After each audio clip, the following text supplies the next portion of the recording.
मुगलिया सल्तनत में भले ही 100 गुनहगार छूट जाएं, पर एक बेगुनाह को सजा नहीं होनी चाहिए।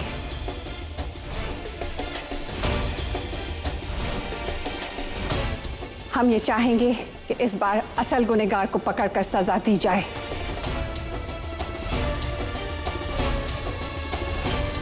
ये एक मरियम मकानी की इल्तिजा है। मलका आलिया बजा फरमा रही शहंशाह, मुगलिया इंसाफ के दस्तूर पर एक बार आपको गौर फरमाना चाहिए।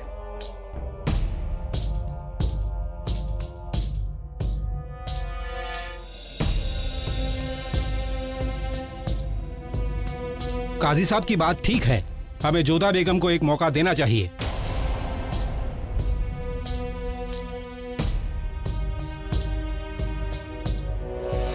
ठीक है, मुगल इंसाफ के नाम पर 10 दिन तहकीकात के, 10 दिन जोधा और उसके भाइयों को अपनी बेगुनाही साबित करने के लिए। पर तब तक ये नजर बंद रहेंगे, ना ही इनसे कोई मिलेगा, ना ही ये एक दूसरे से मिल पाएंगे।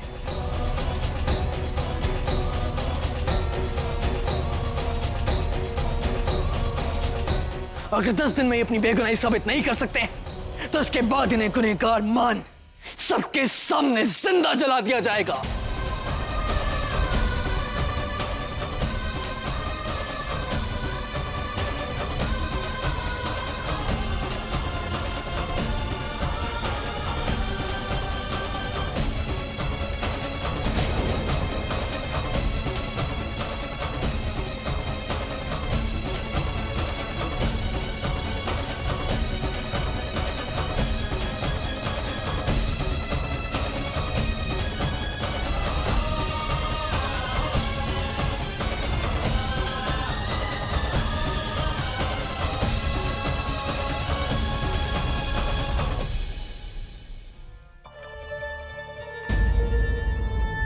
खुदा खैर करे, आज तक आपको आईना देखते नहीं देखा। हमारा मतलब आज तक आपने अपनी खूबसूरती की फिक्र नहीं की बेगम साहिबा। बेगम साहिबा नहीं, मरियम जमानी कहो बेवकूफ। हम अपना चेहरा नहीं बल्कि उस बेगम का नूर देख रहे हैं जो बहुत जल्द मरियम जमानी का औहदा पाने वाली है। नहीं! खबरदार, होशियार, शहंशाह हिंद, ताज सल्तनत मुगलिया, बादशाह सलामत जलालुद्दीन मोहम्मद तशरीफ फरमा रहे हैं।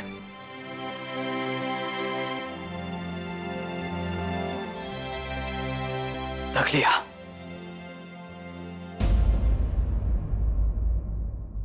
रुकैया,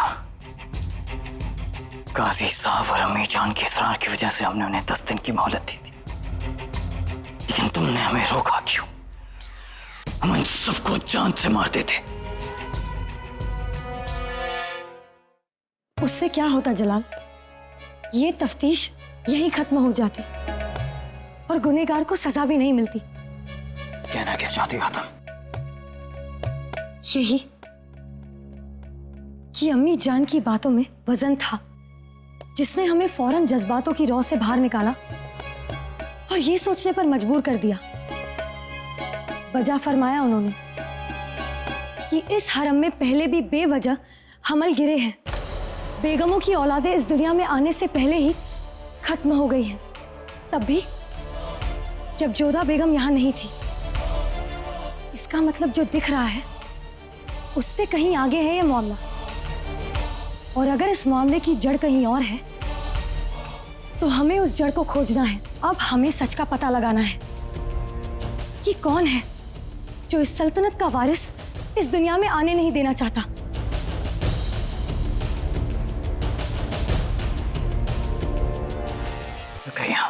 मैं अब भी पूरा यकीन है कि जो कुछ भी हुआ उसके पीछे सिर्फ और सिर्फ जोधा बेगम। वो निकाह से पहले से ही हमसे बदला लेना चाहती थी, हमारे सर को झुकता हुआ देखना चाहती थी, हमें तकलीफ देना चाहती थी, और वो उसने दी हमसे हमारी औलाद छीन कर। जलाल, 10 दिन की ही तो बात है, जो भी है वो इन 10 दिनों में सामने आ ही जाएगा।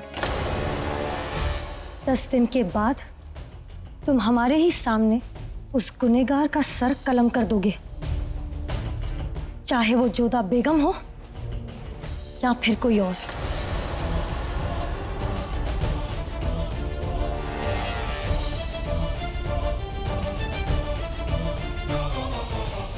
बादब, बा मुलायजा, होशियार, हमीदा बेगम तशरीफ ला रही हैं।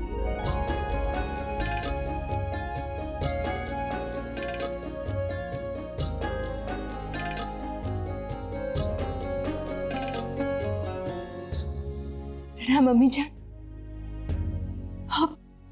आपको यहाँ नहीं आना चाहिए था। शहंशाह ने आदेश दिया है कि हमसे कोई भी ना मिले।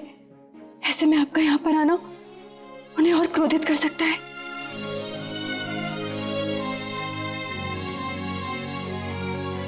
हम उस ओहदे पर हैं जोधा, जहाँ जलाल हमसे नाराज नहीं हो सकता।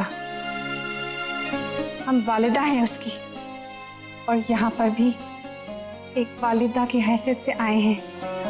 तुमने हमें अम्मी जान का ओहदा दिया है ना। अब तुमसे मिलने से हमें कोई नहीं रोक सकता, हिंदुस्तान के शहंशाह का हुक्म भी नहीं। हमें अपने बंदी होने का दुख नहीं है अम्मी जान। पीड़ा इस बात की है कि उन्होंने हमारी जन्मभूमि पर उंगली उठाई। ना खुदा बेगुनाह को सजा देता है जोधा, ना वक्त गुनहगार को चुपने देता है। जलाल इस वक्त गुस्से में है। ठंडे दिमाग से सोचेगा, हकीकत तक जरूर पहुंचेगा। तब उसे अपने किए पर अफसोस होगा और तुम फिर से सर उठाकर चल सकोगी।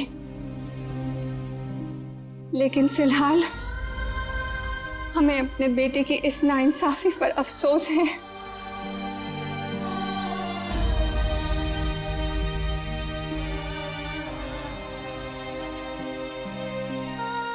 परंतु हमें आप गर्व है अम्मी जान। हम अपने भाग्य को धन्यवाद देते हैं कि हमें आप जैसी सास मिली। आपने भरी सभा में न केवल हमारी बल्कि हमारे आमिर के मान सम्मान की भी रक्षा की। बेटी हो हमारी, तुम्हारा गुरूर ही हमारी शान है। ये जलाल की बदकिस्मती है कि तुम पर शक कर बैठा। लेकिन मुगल सल्तनत में न आज तक कभी किसी के साथ नाइंसाफी हुई है, न इस बार हम होने देंगे। ये वादा है हमारा। तुम्हें यहाँ कोई तकलीफ हो तो बाहर खड़े सिपाही से खबर करवा देना, हम फौरन आ जाएंगे। एक समस्या है हमें। कहो। हम वर्षों से हर संध्या हम कान्हा जी की दिया बाती करते हैं और हमने ये नियम कभी नहीं तोड़ा है। परंतु अब हम उनकी दिया बाती नहीं कर पाएंगे और ये बात हमारे मन को बहुत पीड़ा दे रही है। तुम्हारे कृष्ण जी के सामने दिया जलेगा जोधा, हम जलाएंगे।